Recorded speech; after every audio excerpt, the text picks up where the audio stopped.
ఇక్కడ వచ్చిన టేప్ ఇలా వన్ సైడ్ కట్ చేసుకుని ఇలా లోపలికి ఇలా అనేసేయండి అంతే. మనకి ప్లేస్ ఉంది కదా, ఇందులో స్కేల్ ఇలా పెట్టేసి తర్వాత ఇలా ప్రెస్ చేయండి. ఇక్కడ మీకు బెండ్ అనేది వస్తుంది, ఇక్కడ మీకు ఫోల్డ్ అవుతుంది ఇట్లా ఈజీగా. ఇలా స్కేల్ యూజ్ చేసుకుంటూ అన్నిటిని బెండ్ చేయండి. అప్పర్ పార్ట్ లో ఇది ఉంది కదా, ఇది కూడా ఇలా స్కేల్ పెట్టుకొని ఇలా బెండ్ చేయండి. ఇలా టోటల్ అన్ని బెండ్ చేయండి. కంప్లీట్ అయినాక చూడడానికి ఇలా ఉంటుంది, కానీ ఇంకా కంప్లీట్ కాలేదు. టేప్ ముక్క తీసుకొని ఇలా రెండు ఎడ్జెస్ ని జాయింట్ చేయండి.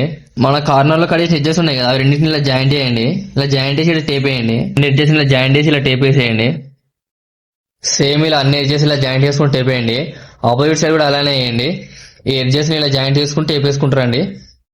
నేనైతే ఎన్ని టేప్ ముక్కలు కావాలని కడిగేసి పెట్టుకుని తర్వాత డైరెక్ట్ తెచ్చి ఇక్కడ అతికేస్తా.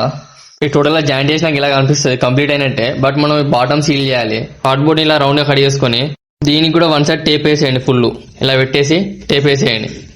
ఫైనల్ గా కంప్లీట్ అయినాక ఇట్లా కనిపిస్తుంది. లోపల ఇలా టోటల్ టేప్ తో కవర్ చేయడం వల్ల మనం డంబుల్స్ పోసినప్పుడు కాంక్రీట్ లో వాటర్ ఉంటాయి కదా, దాని వల్ల మన కార్డ్బోర్డ్ ఏం కాకుండా టేప్ వేస్తాం. మనం డంబుల్స్ తీసినప్పుడు ఈజీగా వస్తుంది. ఎన్ని కేజీస్ డంబుల్ కావాలో కామెంట్ చేయండి. ఫాలో చేయడం మాత్రం మర్చిపోకండి.